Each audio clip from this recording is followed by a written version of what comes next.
আমার বন্ধুগণ, এই যে আপনারা আমাদের প্রত্যেকের কিন্তু আমলনামা আছে না নাই? আপনি যে ভালো কাজ করতেছেন এর একটা আমলনামা আছে না? আবার খারাপ করতেছি আমলনামায় লেখা হচ্ছে না? লিখতেছেন কিনা? দুইজন ফেরেশতা রয়েছে, ওই ফেরেশতারা প্রতিনিয়ত রাত দিন 24 ঘন্টা আপনি কি করতেছেন সিসি ক্যামেরার মতো আপনাকে এইরকম কি করে টার্গেট করে রেখেছে। আপনি কোথায় যাচ্ছেন, কোথায় কি কথা বলছেন, কোথায় যে ফাঁকি দিচ্ছেন, কোথায় যে চুরি করতেছেন, কোথায় যে ধর্ষণ করছেন, কোন হোটেলে যে আপনি বিভিন্ন অপকর্ম করতেছেন, সব কিছু এইরকম সিসি ক্যামেরা রেখেছেন কে? জোরে বলেন কে? আমার বন্ধুরা আল্লাহ তাআলা রেখে দিয়েছেন। আমার বন্ধুগণ, এইবার ভালো আমল করবেন সেটাও আল্লাহ তাআলা লিখে রাখছেন, খারাপ আমল করবেন সেটাও লিখে রাখতেছেন। কিয়ামতের ময়দানে লক্ষ লক্ষ কোটি কোটি মানুষ যেদিন উপস্থিত হইবে, ওই দিন আল্লাহ রাব্বুল আলামিন আপনার আমলনামা কানা আপনার হাতে দেবে, আমার আমলনামা কানা আমার হাতে দিবে। দেবার পড়বে বলবে, ও বান্দা, তুমি যে 50 বছর হায়াত পেয়েছিলে, 60 বছর হায়াত পেয়েছিলে, 40 বছর পেয়েছিলে, 90 বছর পেয়েছিলে, এর ভিতরে তুমি কি কি করেছো, তুমি কি কি করেছো? ও বান্দা, আমার সামনে তুমি পড়ো। কি করো? আমার সামনে তুমি পড়ো যে 50, 60, 70 বছর তুমি যে হায়াত পেয়েছিলে, কোনটা ভালো করেছো, কোনটা খারাপ করেছো, আমার সামনে দাঁড়াইয়ে তোমার হিসাব দেওয়া লাগবে। তুমি হিসাব দাও।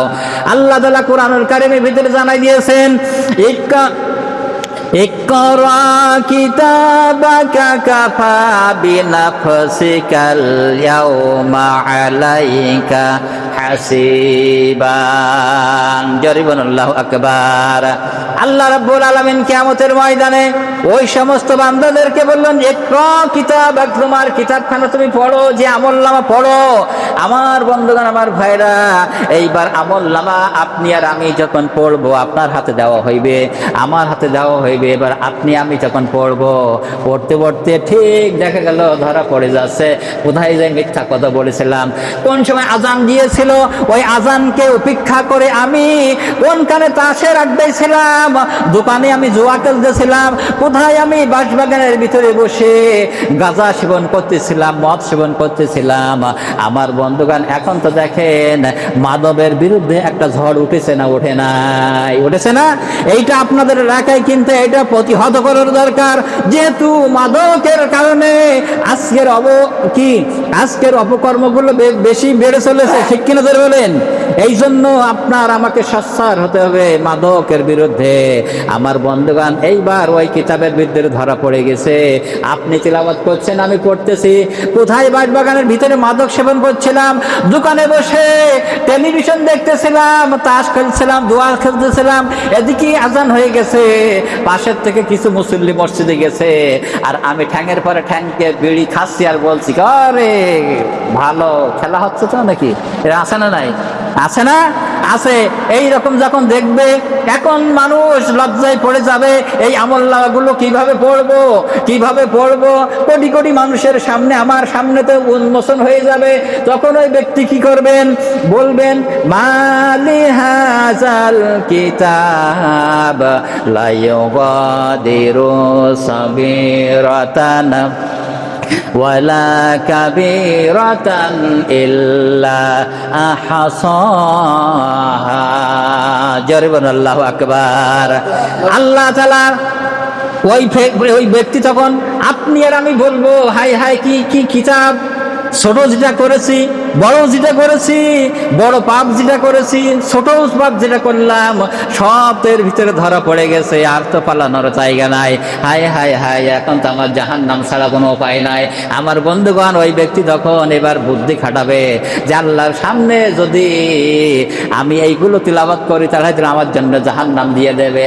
এইবার তাড়াতাড়ি করে ওই ব্যক্তি বলবে, আয় আল্লাহ, এই যে পাপগুলো লেখা রয়েছে 50-60 বছরের আগের পাপ, এগুলো তো আমি করি নাই, এগুলো আমি করি নাই, আপনার ফেরেশতারা বানাই বানাই লিখেছে, আল্লাহ এগুলো তো আমি করি নাই। আমার বন্ধুগণ, আমার ভাইরা, আল্লাহ রাব্বুল আলামিন এর কি কোনো ব্যবস্থা রেখেছেন না রাখেন নাই? তাহলে বলেন, যদি অস্বীকার করি এর ব্যবস্থা আছে না নাই? এর জবান ছেড়ে দিয়ে বলেন আছে। আছে কি ব্যবস্থা? আল্লাহ তাআলা কোরআনুল কারীমের ভেতরে বলছেন, আল ইয়াউমা নাখতিমু আলা আফওয়াহিহিম ওয়া তুকাল্লিমুনা আইদিহিম ওয়া তাশহাদু আরজুলুহুম বিমা কানু ইয়াকসিবুন। জরিবান আল্লাহু আকবার। আল্লাহ রাব্বুল আলামিন তখন বলবেন, বান্দা তুমি কি মনে করেছো যে মিথ্যা বললে ছেড়ে দেওয়া হবে? না না, ছেড়ে দেওয়া হবে না। আল্লাহ তাআলা তখন তার জবানকে বন্ধ করে দিবেন, মুখকে বন্ধ করে দিবেন, দিয়ে বলবেন, হাতকে বলবেন আইদিহিম, মানে হাতকে বলবেন ওয়াতাশহাদু আরজুলুহুম, পাকে বলবেন এই পা আর হাত এই কি সাক্ষী দে। তখন আমার হাত সাক্ষী দিবেন। জবান বন্ধ করে দেওয়ার পরে হাতের সাক্ষী জবান ছেড়ে দেওয়া হবে। এই হাত বলবে, আল্লাহ এই ব্যক্তি ওই অমুক জায়গায় গিয়েছিল, এই হাত দ্বারা ওজনে ফাঁকি দিয়েছে, এই হাত দ্বারা মাদক সেবন করেছে, এই হাত দ্বারা তাস খেলেছে, এই হাত দ্বারা জুয়া খেলেছে, এই হাত দ্বারা এই মুখ কাজ করেছে। আমার বন্ধুগণ, তখন ওই ব্যক্তি এবার পার কাছে সাক্ষী নিবে। পা বলবেন, হ্যাঁ আল্লাহ, হাত যেটা বলেছে সত্য কথা, যেহেতু পা দ্বারা আমাকে হেঁটে হেঁটে যেই ওই কাজ করেছে, কি করেছে? হেঁটে হেঁটে যাই আমাকে আমার দ্বারা ওই কাজ করেছে। তখন এবার কি হবে?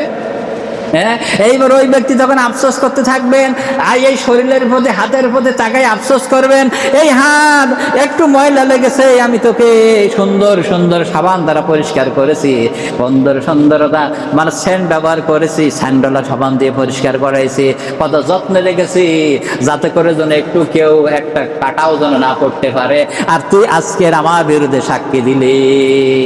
তখন হাত পাও বলবেন, আজকের বান্দা শুনে রাখো, আল্লাহ তাআলা আপনাকে আমাকে যেমন সৃষ্টি করেছেন, হাত পাওকে সৃষ্টি করেছেন, এই হাত পাও বলবেন আজকের আল্লাহ তাআলার সামনে মিথ্যা বলার কোনো সুযোগ আমাদের নাই। জোরে কোন সুবহানাল্লাহ।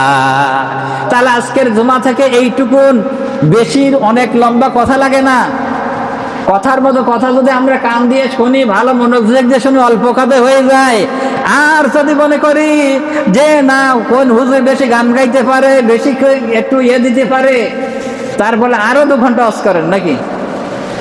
কিন্তু দেখা যায় সারা রাত ওয়াজ শুনে আসলাম, ফজরের সময় নামাজ নেই, জোহরের সময় নামাজ নেই। এবার হুজুরের ভাম ভক্তি দেখার জন্য অনেকে যায়, ওয়াজ শুনতে যায় না, আমল করার জন্য যায় কত লোক।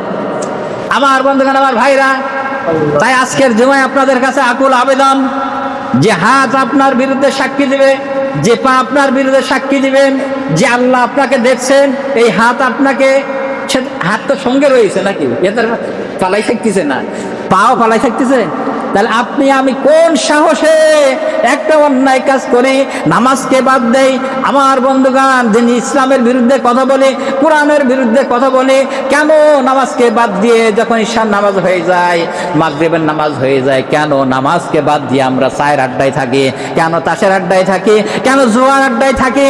আমার বন্ধুগণ, এগুলো বাদ দিয়ে আপনারা আল্লাহ তাআলার দিকে ভয় রেখে আমরা যদি ইবাদত করি, এটা আল্লাহ রাব্বুল আলামিন ওই বান্দাকে সবচাইতে বেশি পরিমাণ ভালোবাসে। জরিগঞ্জ সুবহানাল্লাহ।